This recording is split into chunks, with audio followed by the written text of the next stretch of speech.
আজ আমরা জানবো, যদি আপনার শরীরে অনেকদিন ডায়াবেটিস বাসা বেঁধে থাকে কিন্তু আপনি সেভাবে চিকিৎসা করাননি বা আপনার রোগটা ধরা পড়েনি, সেক্ষেত্রে আপনার কি কি অতি দীর্ঘকালীন প্রভাব পড়তে পারে, কোন কোন অঙ্গ আপনার শরীরে এফেক্ট হতে পারে, কোন কোন অঙ্গ আপনার বিকল হতে পারে, সেক্ষেত্রে আপনাদের জানা খুব আবশ্যক। যারা ডায়াবেটিস থাকা সত্ত্বেও চিকিৎসা করাচ্ছেন না বা পর্যাপ্ত পরিমাণ ওষুধ খাচ্ছেন না, অথবা আপনারা জানেনই না আপনার ডায়াবেটিস আছে, সেক্ষেত্রে আপনাদের কি কি কমপ্লিকেশন হতে পারে তা নিয়ে আমি কিছু কথা বলবো। প্রথম যেটি বলবো সেটি হচ্ছে আমাদের হৃৎপিণ্ড।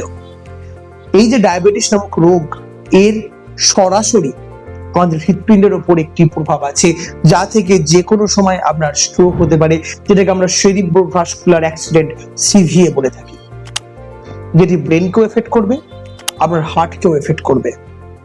দ্বিতীয়ত, আপনার কিডনির ওপরে আমাদের এই যে ডায়াবেটিস নামক যে আমাদের শত্রুটি, এর বিশাল প্রভাব আছে, যে প্রভাবের ফলে আপনার ডায়াবেটিস থেকে ডায়াবেটিক নেফ্রোপ্যাথি বলে একটি রোগ হয় বা আপনার কিডনির রোগ হতে পারে। তারপরে যেটি প্রধান, চোখ, ডায়াবেটিক রেটিনোপ্যাথি বলে একটি রোগ আছে, যা আপনার চোখে ঝাপসা, আপনি আস্তে আস্তে চোখে দেখতে কম পাচ্ছেন। ক্যাটারাক্ট তো বা ছানি তো হতেই পারে, কিন্তু ডায়াবেটিক রেটিনোপ্যাথিও হতে পারে, তাই আপনাকে কিন্তু সচেতন থাকতে হবে। এই তিনটে যদি বাদ দিই, আরেকটি যেটি আপনার সচরাচর জীবনের সঙ্গী হয়ে যাবে, সেটি হলো হাত বা ঝিনঝিন করা, অবশ হয়ে যাওয়া, মনে হবে কে যেন পিন ভোকাচ্ছে পায়ের চেটোতে, আঙুলের চেটোতে।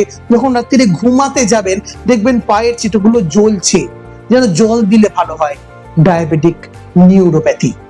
এছাড়া আরো অনেকগুলি প্রভাব আছে, তবে এই প্রভাবগুলি আপনাদের অবশ্যই জানা উচিত।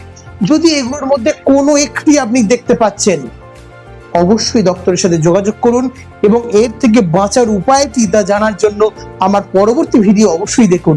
তাছাড়া যদি যোগাযোগ করতে চান, আমার সাথে কথা বলতে চান, যদি কথা বলে রোগ সম্বন্ধে সচেতন হতে চান, অবশ্যই মেসেজ করুন। নমস্কার।